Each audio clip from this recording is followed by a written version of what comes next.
Assalamualaikum warahmatullahi wabarakatuh, pemirsa Mutiara Iman dimanapun Anda berada, mudah-mudahan Anda selalu dalam lindungan Allah SWT.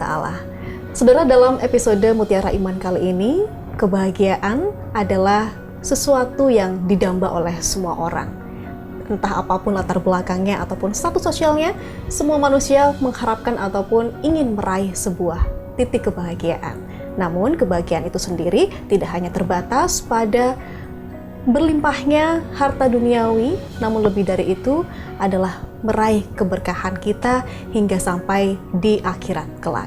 Dalam episode kali ini kita akan mengangkat tema mengenai 4 kunci meraih kebahagiaan di dunia dan akhirat. Dan kita akan mendalami apa saja prinsip yang perlu kita ilhami, perlu kita lakukan untuk bisa meraih keberkahan dan makna dalam kehidupan itu sendiri di dunia maupun di akhirat nanti, bersama dengan narasumber kita hanya di Mutiara Iman.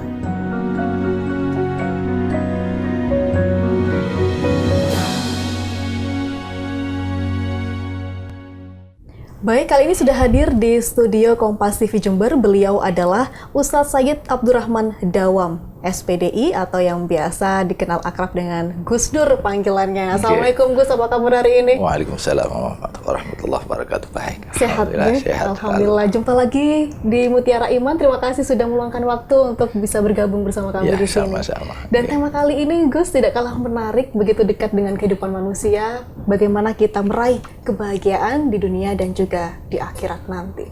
Kebahagiaan mungkin bisa dikenal sebagai nilai yang cukup relatif. Setiap orang punya orientasi jiwa menuju kebahagiaan yang tentunya berbeda-beda, masing-masing punya tujuan masing-masing. Tapi sebenarnya bagaimana kebahagiaan menurut Islam itu sendiri? Ya. Kita akan simak bagaimana tausiah pengantar yang akan disampaikan oleh Gus Dur. Monggo Gus. Ya. Assalamualaikum warahmatullahi wabarakatuh. Waalaikumsalam warahmatullahi wabarakatuh. Alhamdulillah kita berjumpa kembali di Kompas TV. Mudah-mudahan pertemuan ini membawa berkah untuk kita semua. Amin. Pemirsa yang dirahmati oleh Allah Subhanahu wa taala, semua orang itu mendambakan namanya kebahagiaan.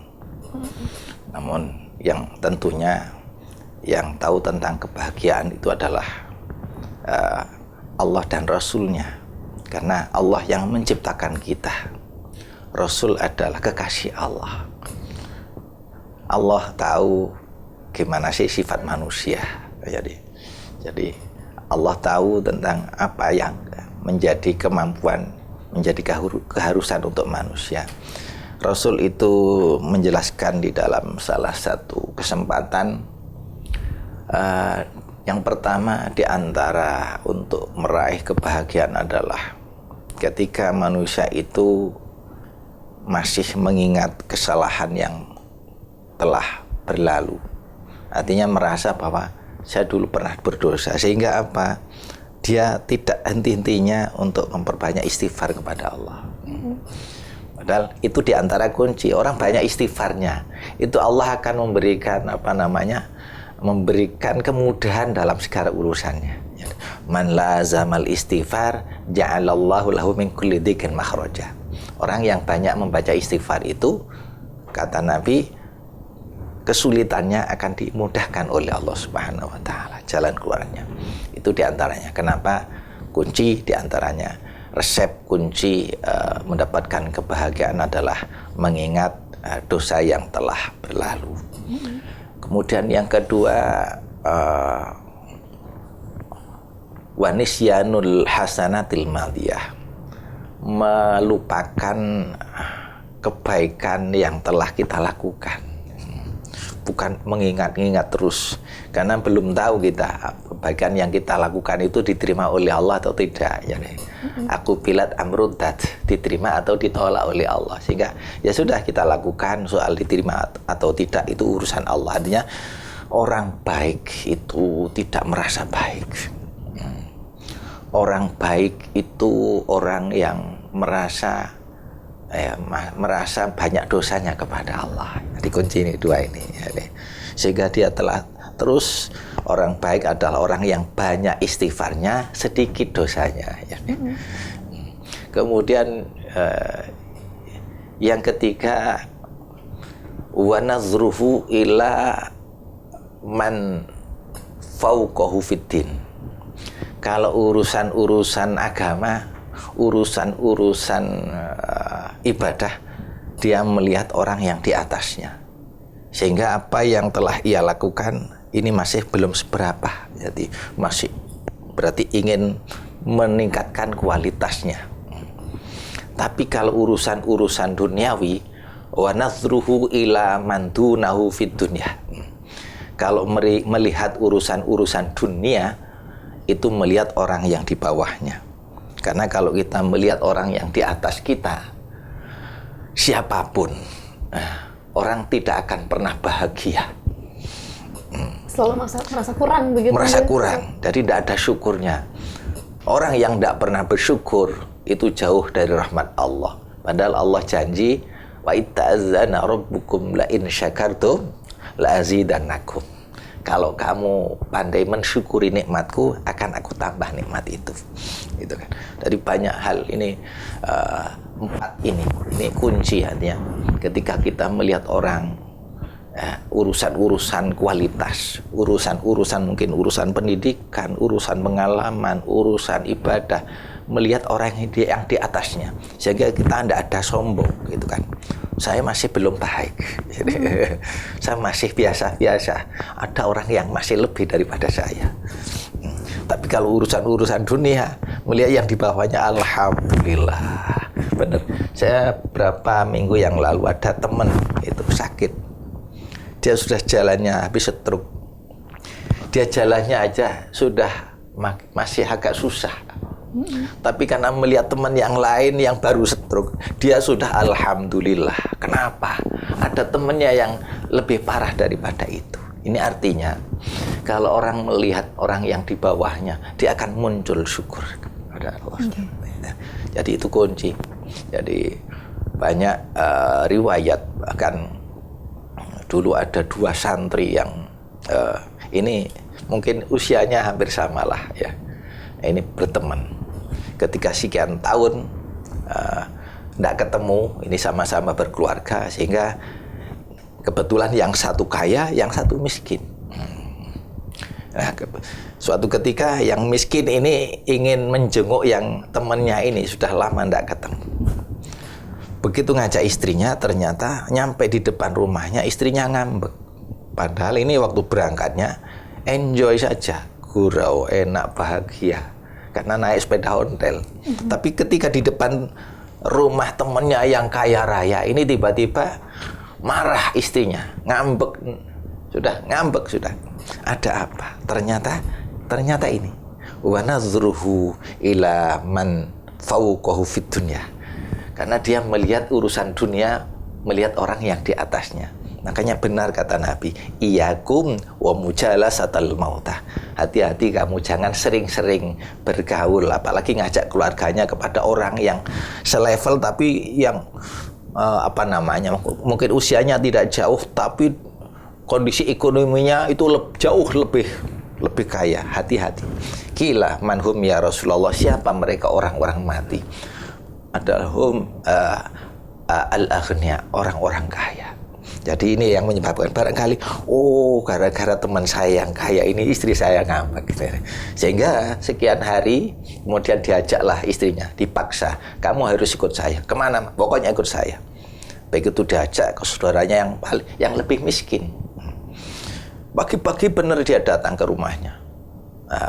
Pagi-pagi ya saudaranya ini mencubit anaknya. Mencetol anaknya karena gara-gara minta uang 100 rupiah. Karena memang tidak ada sama sekali. Kenapa, Bi? Wah, ini pagi-pagi sudah minta uang 100 rupiah. Uang dari mana? Ini istrinya langsung jawil sama suaminya. Pinduan awake dhewe ya, gitu kan. Masih mendingan kita ya. Artinya apa? Kalau kita melihat orang yang di bawahnya, nanti akan muncul sifat syukur kepada Allah Subhanahu wa Ta'ala. Ternyata di bawah kita itu masih banyak. Kita masih alhamdulillah gitu. Masih bersyukur. Masih bersyukur. Jadi yang pertama adalah lupakan kebaikan. Yang lebih awal lagi adalah bagaimana kita perlu mengingat juga dosa-dosa yang pernah kita lakukan, kesalahan-kesalahan kita begitu ya, sehingga kita tidak mudah menjudge orang lain yang juga melakukan kesalahan mungkin gitu Gus, dan juga bagaimana kita melupakan kebaikan. Sebenarnya ini langkah yang tidak mudah dilakukan begitu Gus. Bagaimana cara kita untuk bisa melakukan sesuatu tidak pamrih, namun kita hanya perlu mengingat bahwasanya ya sudah, kebaikan itu terjadi begitu saja, tidak perlu kita ungkit-ungkit lagi, melainkan yang perlu kita ingat adalah apa yang sudah kita lakukan, kesalahan apa yang sudah kita lakukan kepada orang lain. Apa sebenarnya langkah konkretnya untuk kita bisa menerapkan hal itu dalam hidup? Ya, semua kan butuh latihan, gitu kan. Kalau dulu guru saya itu ngasih gambaran begini, tanaman itu tidak semuanya kalau kita melakukan kewajiban zakat yang wajib-wajib boleh nampakkan baik untuk kasih contoh. Mungkin sebagian sosial mungkinlah hanya untuk membuat contoh, itu tidak apa-apa. Tapi jangan semuanya dipublikasikan, jangan semuanya. Karena beliau menggambarkan, guru saya itu Ki Hamid Pasuruan, menggambarkan kayak jagung.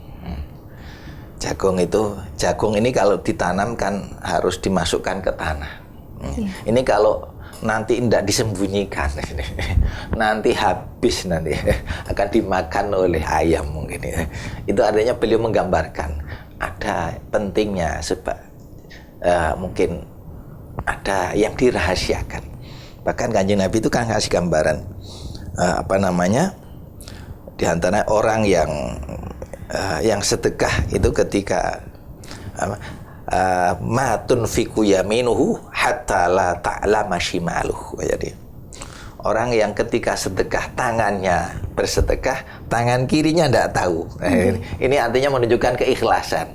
Dulu saya sering kali melihat beliau Ki Hamid Pasuruan itu sedekah itu tidak pernah dilihat.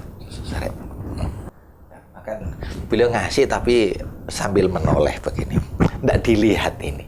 Tidak lihat orangnya, ya tidak lihat apa ya, tidak. Ya kalau kita mungkin barangkali dilihat dulu mana nominal yang paling kecil gitu kan. Beliau itu tidak melihat, ambil. Nah, dari keikhlasan beliau, artinya itu butuh latihan. Ya walaupun tidak bisa seperti itu, ya jangan melampaui batas. Artinya apa? Wala tubtilu shadaqatikum bil manni wal adha. Minimal itu jangan kau gagalkan pahalanya dengan menyakiti atau ngundat-ngundat. Itu adalah perbuatan yang membatalkan pahala sedekah, pahala sosial. Saya kira itu. Ya. Ya. Gus, ini juga menjadi menarik bahwasanya dalam kehidupan modern ini tantangannya lebih besar begitu. Ketika kita melihat ke bawah, iya kita bersyukur. Tetapi ketika kita melihat orang-orang yang lebih baik, lebih banyak capaiannya daripada kita, sulit sekali untuk kita menerima ataupun bersyukur itu lagi. Dan hal ini sampai berpengaruh pada gaya hidup orang-orang modern di sekitar kita. Ketika ingin mengupayakan kesetaraan dengan mereka-mereka yang mungkin ada di sekitarnya yang lebih, mereka lebih memilih untuk memenuhi gaya hidup dengan bahkan berhutang begitu. Orang-orang yang lebih mengutamakan gaya hidup dan bagaimana perspektif orang lain melihat kepada dirinya tanpa melihat bagaimana kemampuan yang ia takar untuk standar dirinya masing-masing begitu. Betul. Tapi diskusi ini kita akan lanjutkan dalam segmen berikutnya, Gus. Kita akan rehat sejenak dan saudara tetaplah bersama kami dalam Mutiara Iman.